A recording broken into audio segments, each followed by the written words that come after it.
नमस्कार दोस्तों, स्वागत है आपका न्यूज 3.0 में। वीडियो को अंत तक जरूर देखें और अगर आपको ये पसंद आए तो लाइक और सब्सक्राइब करना बिल्कुल मत भूलिए। जरा सोच के देखिए कि अगर कोई ऐसा हो जो कहे कि आप तो मुझे बहुत पसंद है लेकिन आपका घर परिवार मुझे नहीं पसंद है, आपके घर के लोग नहीं पसंद है, तो आपको क्या लगेगा? आपको गुस्सा आएगा या खुशी होगी? यहां वही हो रहा है। मोदी जी की तो तारीफ कर रहा है ट्रंप। अब करोड़ों रुपए खर्च किया गया है पीआर के लिए, तो एक आध ट्वीट आ जाना कोई बड़ी बात नहीं है। जन्मदिन पर आधे घंटे पहले ट्वीट आ जाता है, ग्रेट कहा जाता है, माय फ्रेंड कहा जाता है, जाने क्या क्या कहा जाता है। और उसको लेकर आईटी सेल से लेकर बीजेपी तक और साथ में हमारे गोदी मीडिया के लोगों तक उछलना कूदना ये सब जारी रहता है। दिखाया जाता है कि देखो डोनाल्ड ट्रंप कितना अच्छा दोस्त है।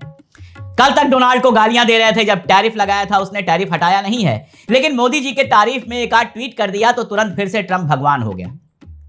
ये कोई नहीं देख रहा है कि ट्वीट तो वो मोदी जी के पक्ष में कर रहा है, लेकिन हमारे देश के खिलाफ एक के बाद एक लगातार फैसले लेता चला जा रहा है। अभी जो हाल में फैसला आया है, सबसे पहले अगर उसी की बात कर लें, HB1 वीजा की। HB1 वीजा बताने की जरूरत नहीं है, आप लोग जानते हैं कि यहां से खास तौर पर इंजीनियर्स और टेक्नीशियंस जो अमेरिका जाकर नौकरी करते थे उनको HB1 वीजा मिलता था, जिस पर जाकर वो नौकरी करते थे। और इसकी जो फीस थी वो 6 लाख के आसपास थी, यानी 6 लाख रुपए आपको देना है और आपको HB1 वीजा मिल जाता है अगर बाकी सारी कंडीशंस आप फुलफिल करते हैं तो। बहुत सारी भारतीय कंपनियां जो टेक कंपनियां हैं वो भी, खासतौर पे आईटी की जो कंपनियां हैं वो भी HB1 वीजा स्पॉन्सर किया करती थी। 6 लाख रुपए इसकी कीमत थी।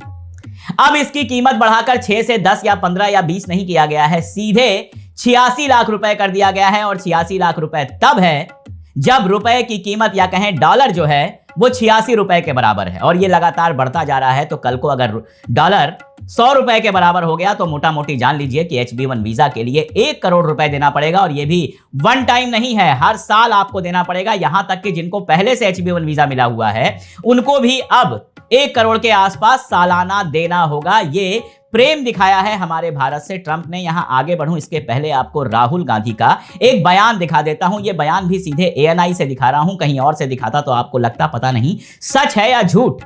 2017 में 5 जुलाई 2017 का ANI का यह ट्वीट है। 5 जुलाई 2017 को जब पिछली बार ट्रंप राष्ट्रपति थे तभी राहुल गांधी ने कहा था कि मोदी जी HB1 वीजा पर ट्रंप से बात कीजिए, आने वाले टाइम में HB1 वीजा पर खतरा बढ़ सकता है, हमारे लोगों को वहां का HB1 वीजा मिलना मुश्किल हो सकता है। 2017 में 8 साल पहले राहुल गांधी ने कहा था, लेकिन नहीं, राहुल गांधी तो पप्पू हैं।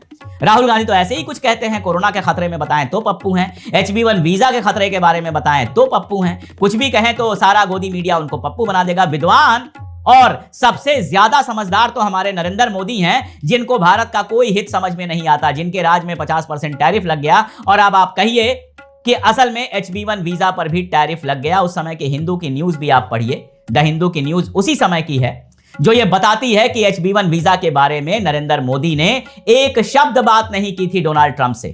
उसके बाद भी भाग के गए थे, अब पता नहीं अडानी जी के लिए गए थे या किस लिए गए थे, मैं नहीं जानता, लेकिन गए थे भाग के अमेरिका, मिले थे, मस्क के साथ बैठे हुए थे जब वो अपने बच्चों और उनकी आयाओं के साथ इनसे मिलने आया था, सब हुआ था, लेकिन HB1 वीजा के बारे में कोई बात नहीं की थी। पहले तो अवैध लोगों को ही बिठा बिठा के अमेरिका भेज रहा था, हथकड़ी लगा लगा के, और उस पर हमारे विदेश मंत्री कह रहे थे ये तो नॉर्मल है, ये तो नॉर्मल है, जबकि झूठ है, ये नॉर्मल नहीं है। इसके पहले जो लोग आए थे जिनको भेजा गया था, अवैध लोगों को भेजा जाता है, ये नॉर्मल सी बात है, लेकिन ऐसे हथकड़ी बेड़ी लगाकर कभी नहीं भेजा गया था। लेकिन हमारे विदेश मंत्री कहते हैं नॉर्मल है, और ये सब कहने के बावजूद 50% का टैरिफ लग जाता है। और HB1 वीजा जो आपका है अब सोने की चिड़िया बन गया। अब 1 करोड़ रुपए आप देंगे तब जाकर आपको HB1 वीजा मिल पाएगा। वो भी मिलेगा कि नहीं मिलेगा हम नहीं जानते। हाँ, साथ में उसने कई सारे कार्ड दे दिए हैं, Trump platinum card, corporate gold card. ये कोई 10 करोड़ का है, कोई 50 करोड़ का है, इतना जिसके पास है उसके लिए तो कोई दिक्कत नहीं है। लेकिन जो आम लोग हैं उनके लिए, जो आम घर का लड़का किसी तरह से मेहनत करके IIT और कहीं से इंजीनियर बन जाता था और उसके बाद सपना देखता था कि अमेरिका में जाकर नौकरी करेंगे, अच्छी जिंदगी जिएंगे, उसका सपना मोदी जी ने और मोदी जी के मित्र ट्रंप ने पूरी तरह से तोड़ दिया है। अब आप मुझे बताइए कि एक तरफ वो कहता है कि मोदी मेरे बहुत अच्छे दोस्त हैं, और दूसरी तरफ भारत को कहां डाल देता है? उस काली सूची में, उस ब्लैक लिस्ट में डाल देता है जिसमें ड्रग्स की तस्करी करने वाले देशों का नाम है, पाकिस्तान और अफ्रीका के देशों का नाम जहां पर है वहां भारत का नाम डाल देता है। यानी वो कहता है कि भारत उन देशों में से है जिसमें अवैध ड्रग्स की तस्करी सबसे ज्यादा हो रही है। अब इसके लिए ट्रंप को दोष दें या मोदी जी को दोष दें, यह आप तय कर लीजिए, क्योंकि इतना तो तय है कि भारत के अंदर ड्रग्स तो आ रहा है। कई बार अडानी जी के पोर्टों पर ड्रग्स पकड़ा गया है और हम यही कहते हैं कि अगर 1 कुंटल पकड़ा गया है तो 100 कुंटल मान लीजिए कि अंदर घुस गया है, क्योंकि हर बार आप नहीं पकड़ सकते। पंजाब में ड्रग्स की प्रॉब्लम है, एमपी में है, यूपी में है, आप पूरे देश में चले जाइए, यहां तक कि कश्मीर के अंदर ड्रग्स की प्रॉब्लम पर लगातार बात हो रही है। हमारे युवाओं के नसों में जहर भरा जा रहा है, नशा भरा जा रहा है, ड्रग्स भरा जा रहा है। बुरा लगता है अमेरिका जब लिस्ट में डाल देता है और नरेंद्र मोदी को कहता है माय फ्रेंड, ग्रेट पर्सन। अरे अगर नरेंद्र मोदी ग्रेट पर्सन है तो क्या हमारा देश उनके राज में, उनके 11 साल के शासन में घटिया बनता चला गया है? हमारे देश के ऊपर एक के बाद एक हमला क्यों हो रहा है? आप सोचिए, ईरान का जो चाबहार पोर्ट था ईरान के साथ, उस पर भी प्रतिबंध लग गया। 28 सितंबर के बाद उसके यूज पर प्रतिबंध लग गया। हमारे 300-400 करोड़ रुपए उसमें लगे हुए हैं। वो एक ऐसी परियोजना थी जिसमें पाकिस्तान को बाईपास करके हम सीधे अफगानिस्तान और मिडिल ईस्ट वगैरह पहुंच सकते थे।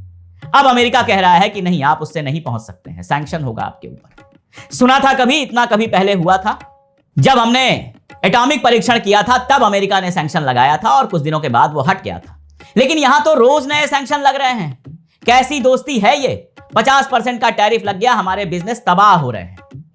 अभी तक टैरिफ वापस करने की कोई बात नहीं आई। रोज वहां से गंदे गंदे बयान आते हैं। कभी कोई बयान देता है, कभी कोई बयान देता है जिसमें भारत के बारे में घटिया बातें की जाती हैं और यहां से जवाब तक नहीं जाता है। उधर आप देख ही रहे हैं, सऊदी अरब ने पाकिस्तान के साथ समझौता कर लिया और अब पाकिस्तान का प्रधानमंत्री कह रहा है कि भारत के साथ हमारी लड़ाई हुई तो सऊदी अरब हमारे साथ आएगा। और आप कह रहे हैं हम एक्सेस कर रहे हैं, हम सऊदी अरब से अपील कर रहे हैं। अरे कहां सोए हुए थे आपके टॉप कॉप? कहां सोए हुए थे जब सऊदी अरब और पाकिस्तान के बीच में समझौते की योजना बन रही थी? कहां थे डोभाल साहब? कर क्या रहे हैं डोभाल साहब? कर क्या रहे हैं जयशंकर? कर क्या रहे हैं नरेंद्र मोदी कि हमारे देश को लगातार किनारे किया जा रहा है? कहां तो बात होती थी पाकिस्तान को आइसोलेट करने की, और यह सच्चाई है कि मुंबई वाले हमले के बाद पूरी तरह से पाकिस्तान को आइसोलेट कर दिया गया था। लेकिन मनमोहन सिंह पर सवाल उठते हैं, तालियां बजती हैं नरेंद्र मोदी के लिए, जिनके जमाने में हिंदुस्तान ही धीरे धीरे आइसोलेट होता जा रहा है, अपने एक एक करके दोस्त खोता जा रहा है। जिनको लग रहा है HB1 वीजा सामान्य सी बात है और केवल भारत के लिए नहीं हुआ है, सारी दुनिया के लिए हुआ है, उनके बारे में एक बात मैं बता दूं। HB1 वीजा जितने मिलते थे, यानी अप्रूव्ड HB1 वीजा जितने होते थे, उसमें से 71%, नोट कर लीजिए, अंडरलाइन डाल लीजिए, 71% वीजा सिर्फ हिंदुस्तानियों को मिलते थे। यानी 100 लोगों को अगर HB1 वीजा मिलता था तो उसमें से 71 हिंदुस्तानियों को मिलता था। तो आप समझिए कि नुकसान किसका होने वाला है।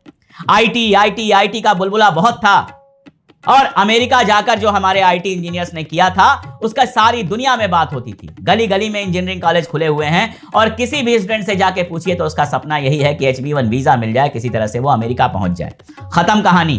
वैसे ही इंजीनियरिंग की डिग्री लेकर 25-25 हजार 20-20 हजार की नौकरी कर रहे हैं लोग। इंजीनियरिंग और MBA की डिग्री लेकर सामान बेच रहे हैं, घूम घूम के मार्केटिंग कर रहे हैं। और अब देश के बाहर भी नौकरी पाने का सपना मोदी जी के राज में टूट गया है। चाबहार पोर्ट पर सैंक्शन लग गया, प्रतिबंध लग गया, लेकिन आप कुछ नहीं बोलेंगे, आप खामोश बैठे हुए हैं। हो जाएगी डील, हो जाएगी डील। अरे भाई करना है करिए, नहीं करना है तो सीधे सामने आइए। कौन सी आपकी विदेश नीति है, कौन सी आपकी कूटनीति है जिसमें लगातार अमेरिका आपको ऐसे देशों के साथ रख रहा है जिसको लगातार वो नुकसान पहुंचा रहा है?